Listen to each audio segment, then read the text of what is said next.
Baik, Assalamualaikum warahmatullahi wabarakatuh. Perkenalkan, nama saya Jalaluddin, PMC semester 6, ingin menjelaskan pada kesempatan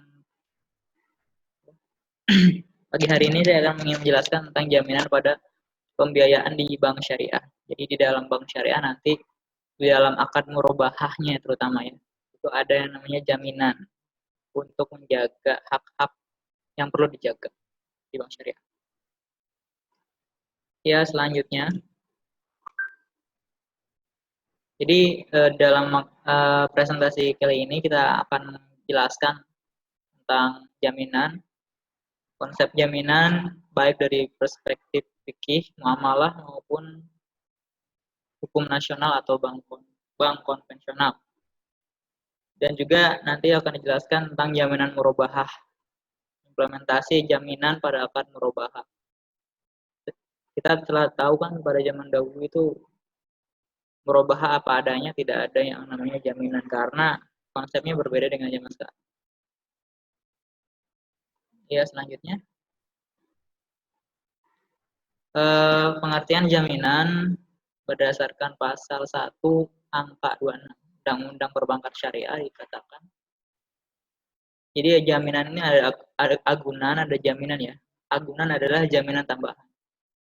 Baik berupa benda bergerak maupun benda tidak bergerak yang diserahkan oleh pemilik agunan kepada bank syariah dan atau usaha-usaha syariah guna menjamin pelunasan kewajiban nasabah penerima fasilitas.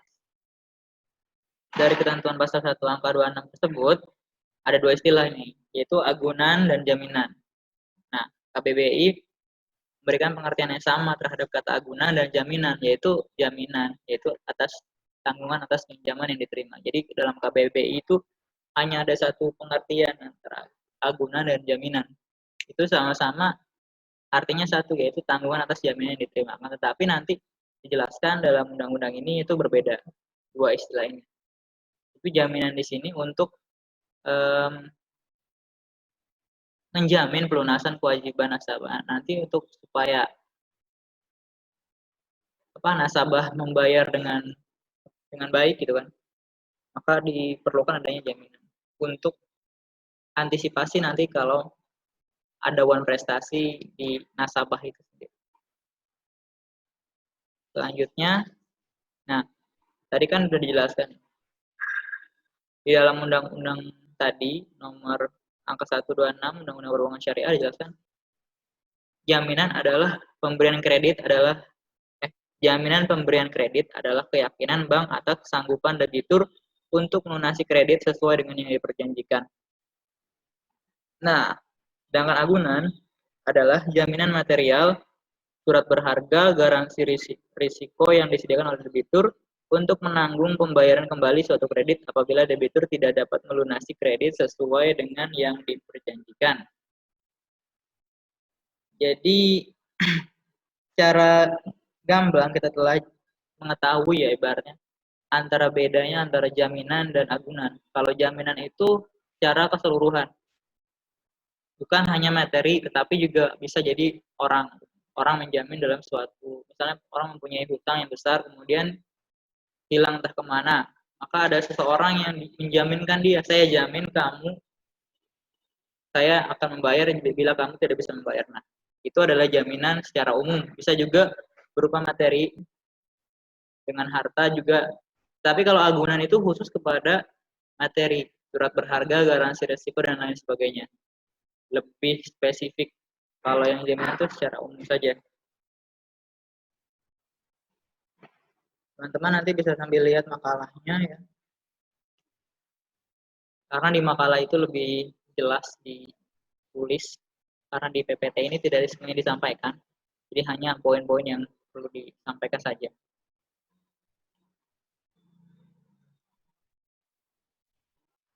Selanjutnya adalah fungsi dari agunan pembiayaan. Di dalam makalah disebutkan bahwasanya fungsinya itu ada dua. Yang pertama, jaminan pembiayaan berupa watak kemampuan dan prospek usaha yang dimiliki debitur merupakan jaminan imaterial yang berfungsi sebagai first way out. Dengan jaminan imaterial tersebut, debitur diharapkan dapat mengelola modal dan perusahaannya dengan baik sehingga memperoleh pendapatan atau revenue bisnis guna melunasi pembiayaan yang telah diterimanya dari bank syariah atau usaha-usaha syariah sesuai dengan akad pembiayaan. Jadi jaminannya tuh berupa imateri. Imateri itu bukan berupa materi seperti ya tadi kemampuan watak seseorang itu apabila dinilai sebagai orang yang sanggup gitu ibaratnya dalam membayar hutang, maka dia itu bisa jadi menjadi sebuah jaminan bahwa dia itu pasti akan melunasi pembayaran. Nah, kemudian yang kedua, jamin fungsi agunan pembiayaan ini berupa agunan yang bersifat material ke benda profesi sebagai second buyout. Sebagai second buyout, pelaksanaan penjualan agunan atau eksekusi baru dilakukan apabila debitur gagal atau wan prestasi atau macet dalam pelunasan atau pembayaran kembali pembiayaan melalui first way out. Jadi apabila gagal dalam hal pelunasan, maka jaminan di sini fungsinya yang kedua adalah untuk nanti diambil gitu ya, harta yang dijaminkan. Oke, selanjutnya. Nah, konsep jaminan. Kita akan tadi bicara tentang konsep jaminan secara umum. Nah, sekarang kita akan lebih spesifik jaminan menurut hukum Islam. Mudah-mudahan berkaitan dengan apa yang akan kita bahas nanti pada murabahah. Ya, mudah-mudahan. Selanjutnya adalah konsep jaminan dalam hukum Islam. Hukum Islam di sini nanti dikenal jaminan itu ada dua. Ada yang kafalah, ada rohan. Ada kafalah, ada rohan. Nah, konsep jaminan dalam hukum Islam yang pertama adalah kafalah. Kafalah dalam bahasa Arab berarti menggabungkan ad-dhammu, menanggung, dan menjamin za'amah. Sedangkan menurut istilah, kafalah adalah mempersatukan tanggung jawab dengan tanggung jawab lainnya dalam hal tuntutan secara mutlak, baik berkaitan dengan jiwa, hutang, materi, maupun pekerjaan.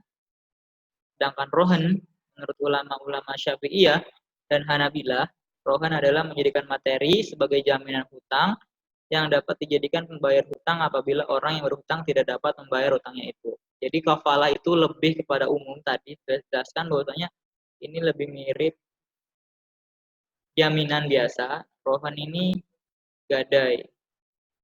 Jadi berupa materi atau agunan tadi. Ya. Lanjut. Untuk dalil dari dua ini adalah Quran Surat Yusuf ayat 72 yang bunyinya sebagai berikut. A'udzubillahi minasyaitonirrajim. Bismillahirrahmanirrahim. Kalau nggak ada di makalah ya. Di makalah ada qalu nafkidu suwa al-maliki waliman jaa bihi himlu ba'iri wa ana bihi za'im. Ini adalah cerita Nabi Yusuf tentang jadi cerita Nabi Yusuf yang kehilangan mahkota. Setelah Nabi Yusuf sendiri memasukkannya ke dalam karung yang dibawa oleh sanak saudaranya dengan harapan Benyamin kembali kepada Yusuf di singgasana raja karena Nabi Yusuf itu sangat merindukan adiknya sendiri. Ya, ini adalah kisah tentang Nabi Yusuf ya. Nah, penyeru-penyeru itu berkata, penulis kehilangan piala raja. Dan siapa yang dapat mengembalikannya akan memperoleh bahan makanan seberat beban unta dan aku menjamin terhadapnya. Nah, ini adalah dasar jaminan. Jadi saya akan menjamin itu pasti akan diberikan makan.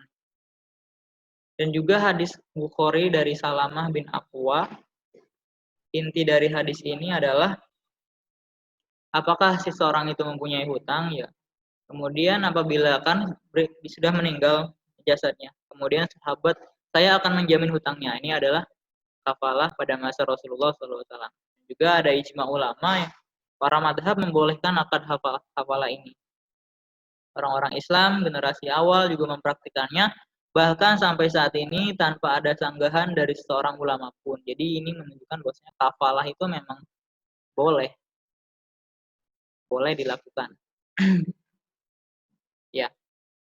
Selanjutnya rohan. Rohan gadai di sini ada di dalam surat Al-Baqarah ayat 283. Karena sifatnya umum, jadi ayat ini mencakup hampir keseluruhan tanggungan hutang yang termasuk di dalamnya, seperti rohan dan eh, mudorobah, itu juga menggunakan dalil ini. Artinya al aslu fil ibah al aslu fil muamalah al ibah. Dari yang tadi, rohan ini dalilnya adalah surah Al-Baqarah ayat 283. Wa in kuntum ala safarin wa lam tajidu katibin farihanun maqbudah. Kalau kamu tidak menemukan seorang dalam perjalanan dan tidak menemukan katib, maka rihan. Rohan adalah jalannya. Maqbudah. Nah, kemudian setelah kita bahas ya, sebelum ke situ saya akan menjelaskan dulu rohan itu seperti apa.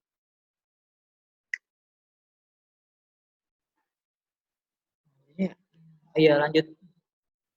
Konsep jaminan dalam hukum nasional. Jadi yang sekarang akan dibahas adalah tadi kan menurut Islam fikih muamalah, dan sekarang adalah konsep jaminan dalam hukum nasional. Jadi dalam bank konvensional itu ada mana banyak jenis-jenis jaminan. Ada 5. Di antaranya adalah apabila dilihat dari kelahirannya gitu. Ini bank ini ada lahir karena undang-undang dan lahir karena perjanjian.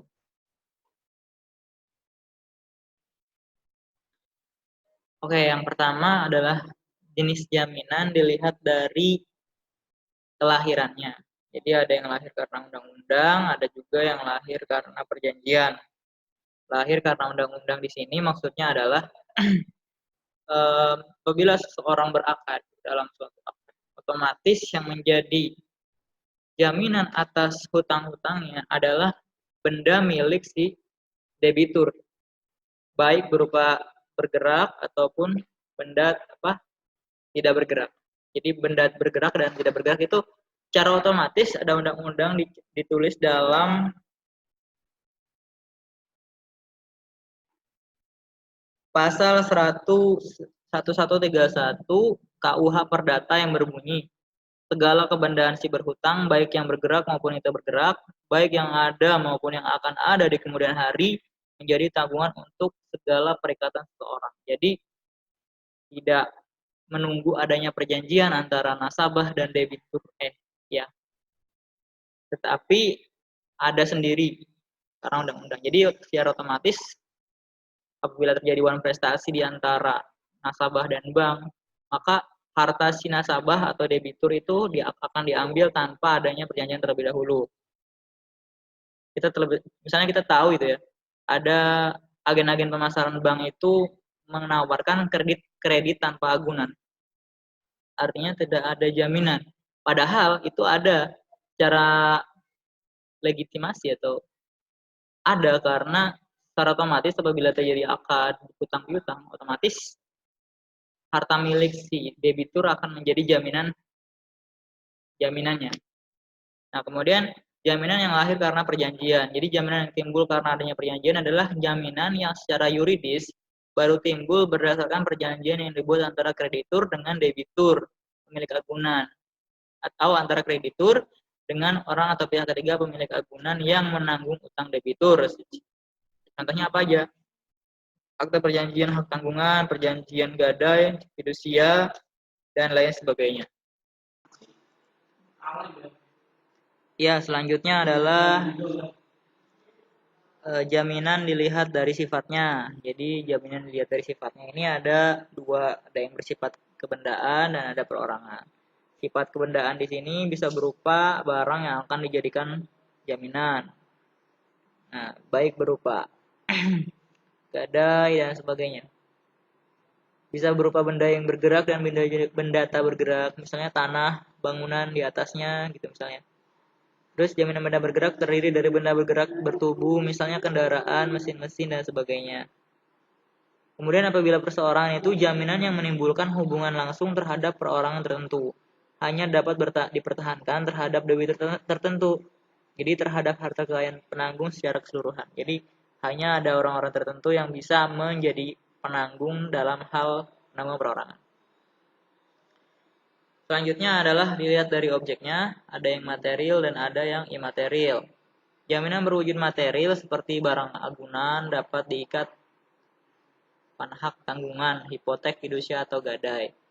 Sedangkan jaminan yang tak berwujud yaitu berupa keyakinan bank terhadap kemampuan dan kemauan nasabah penerima fasilitas yang meliputi watak, kemampuan, modal. Nah, ini yang tadi disebutkan sebagai jaminan secara umum itu yang dimaksud di sini adalah imaterial. Sedangkan agunan di situ lebih kepada kebendaannya. Kemudian yang selanjutnya jenis benda yang menjadi objek jaminan. Ada yang benda yang bergerak dan benda tidak bergerak. Yang dimaksud dengan jaminan benda bergerak adalah agunan berupa kebendaan yang dapat berpindah maupun dipindahkan, kecuali kapal Indonesia dengan ukuran tonnase kotor sekurang-kurangnya GT 7 gross tonnage yang telah didaftarkan dalam daftar kapal Indonesia. Jadi ini yang bergerak tapi tidak bisa digadaikan. Jaminan benda bergerak, ada benda bergerak bertubuh yaitu kendaraan, mesin-mesin, dan tidak bertubuh seperti surat berharga dan piutang dagang. Kemudian ya. Jadi di dalam objek yang dibiayai juga ada agunan pokok dan agunan tambahan. Nanti akan dijelaskan secara lanjut. Kalau agunan pokok itu jaminan dasarnya, kalau agunan itu tambahan atas bila terjadi sesuatu yang tidak diinginkan. Nanti ada jaminan tambahan. Kemudian selanjutnya adalah akad murabahah. Kita masuk kepada inti presentasi kali ini yaitu murabahah dan penerapannya pada perbankan syariah. Dan di dalamnya juga ada jaminan tentang murabahah itu sendiri. Pertama kita bahas tentang akad murabahah itu sendiri. Murabahah itu adalah jual beli barang pada harga asal dengan tambahan keuntungan yang disepakati. Kalau dalam perbankan syariah itu biasa disebut dengan margin. Marginsnya berapa keuntungan yang didapat yang disepakati sama penjual dan pembeli. Kalau dalam fikih muamalah klasik itu prakteknya agak sedikit berbeda dengan praktek yang sekarang. Dalam murabahah, penjual harus memberitahu harga pokok produk yang ia beli dan menentukan suatu tingkat keuntungan tambahan. Misalnya si fulan membeli unta 30 dinar. Nah, misalnya kita beli unta 30 dinar. Biaya-biaya yang dikeluarkan 5 dinar. Maka ketika menawarkan untanya, ia mengatakan saya menjual unta ini 50 dinar. Saya mengambil keuntungan 15 dinar. Nah, ini disebutkan secara jelas di dalam akad. Berapa keuntungan yang didapat, sehingga antara penjual dan pembeli itu mengetahui harga awal dan harga jualnya. Dalil Al-Quran tentang akad murabahah adalah Quran surah An-Nisa ayat 29 yang berbunyi Ya ayyuhalladzina amanu la ta'kulu amwalakum bainakum bil batili illa an takuna tijaratan an taradin minkum wa la taqtulu anfusakum innallaha kana rahima. Hai orang-orang yang beriman, janganlah kamu saling memakan harta sesamamu dengan jalan yang batil, kecuali dengan jalan perniagaan yang berlaku dengan suka sama suka di antara kamu. Dan janganlah kamu membunuh dirimu, sesungguhnya Allah adalah Maha Penyayang kepadamu. Di sini dalil yang digunakan dalam fikih muamalah akad murabahah itu masih digunakan dalil yang umum karena tidak ada spesifik Al-Qur'an membahas tentang murabahah secara jelas.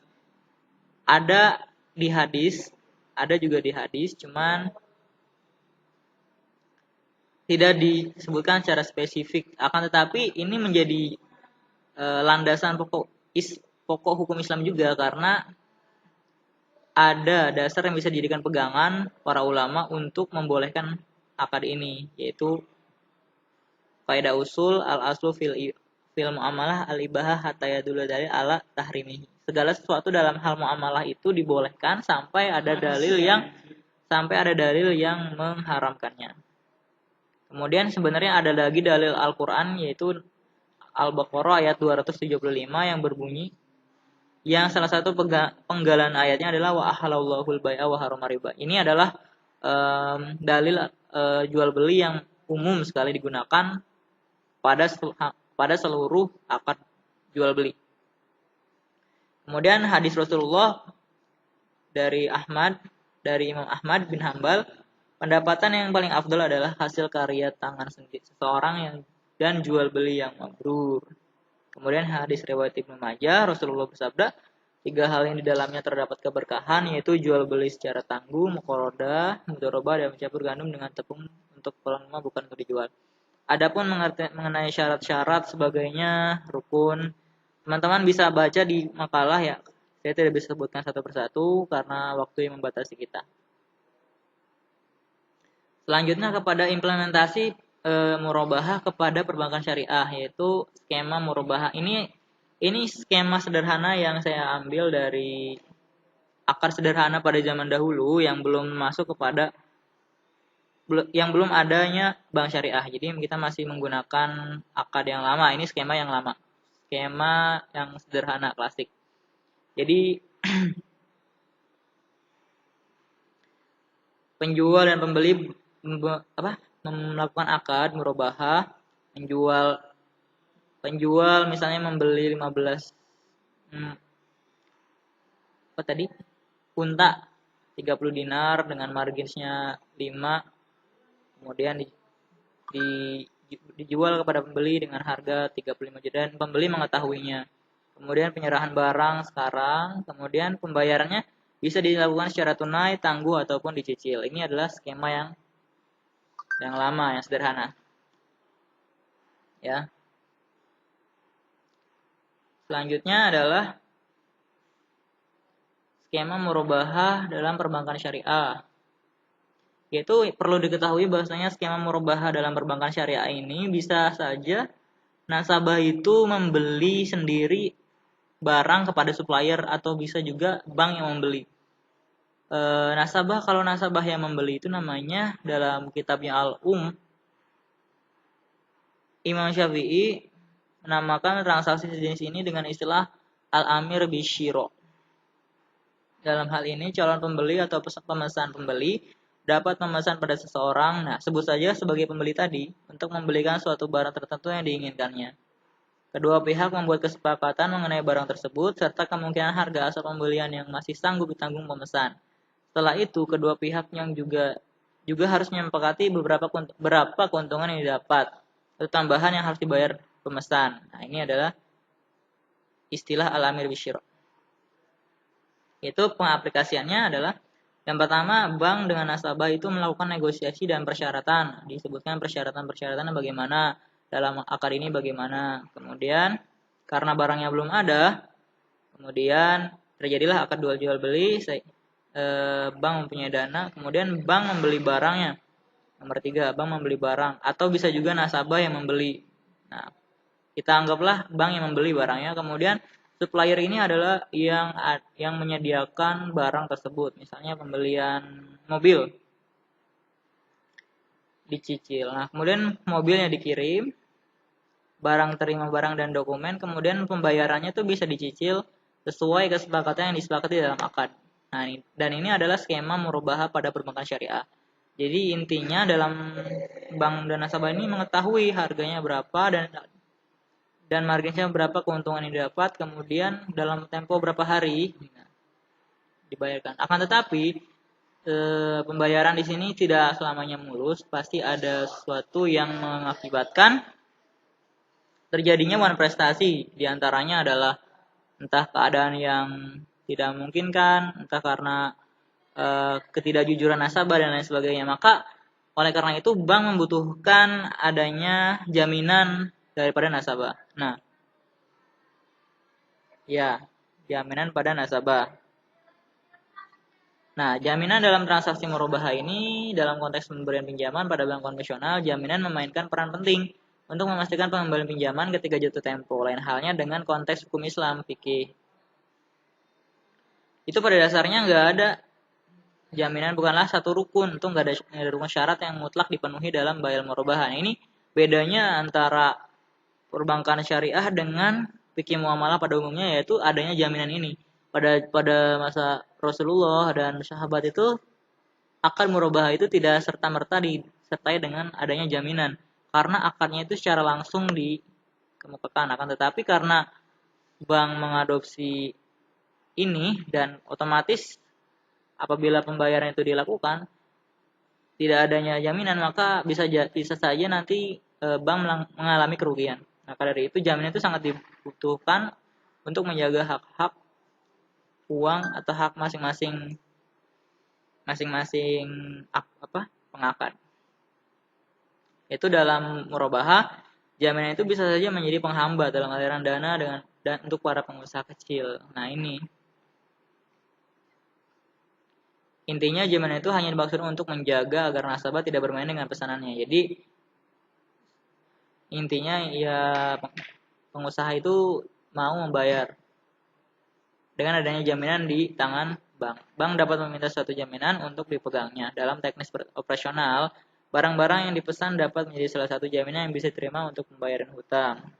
Nah, akan tetapi pengambilan jaminan itu tidak serta-merta dilakukan apabila terjadi uang prestasi dalam satu waktu diambil langsung jaminannya, tidak.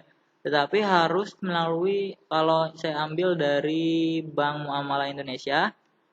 Bank Muamalah Indonesia itu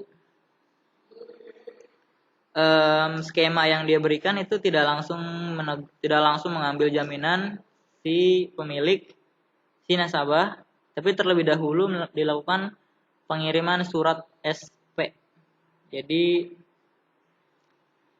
sebelum dilakukan jaminan, jadi ada beberapa prosedur. Yang pertama itu pihak bank akan memberikan surat peringatan. Jadi apabila terindikasi bahwasanya nasabah melakukan hal-hal yang menyeleweng dari akad atau uang prestasi, maka si bank akan menegur berupa surat peringatan sebanyak 3 kali maksimal. Yang pertama melakukan lagi di surat sampai 3 kali. Apabila masih tidak mempan, maka nasabah dan bank melakukan kembali kooperatif,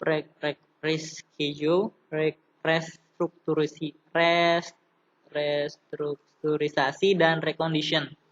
Kooperatif di sini maksudnya nasabah masih mau membicarakan dengan pihak bank apa yang menjadi kendalanya. Diceritakan segala macam kendala dalam hal perbankan ini sehingga nanti akan ditemukan solusi yang baik bagi kedua belah pihak. Kemudian jika masih ada sumber pendapatan yang lain juga nasabah yang lain, maka pihak bank akan membantu dengan melakukan reschedule, mengubah kembali schedule-nya untuk pembayaran atau restrukturisasi. Nah, ini yang kedua. Kemudian yang ketiga, apabila SP1, SP2 tidak dengar, reschedule, restrukturisasi dan recondition tidak diabaikan gitu ya, langsung diignoran, maka yang ketiga adalah cara terakhir, yaitu menyita jaminan yang telah disepakati awal. Ya, jadi pada dasarnya meminta jaminan pada masa ini tidak dilarang ya pada masa Nabi juga, karena Al-Quran memerintahkan umat Islam untuk menulis tagihan utang mereka dan juga perlu meminta jaminan atas utang itu. Jadi hal ini masih sejalan dengan prinsip syariah. Oleh karena itu dalam bank syariah itu ada DPS berfungsi untuk mengawasi keberlangsungannya akad. Ya, mungkin itu dari saya. Kalau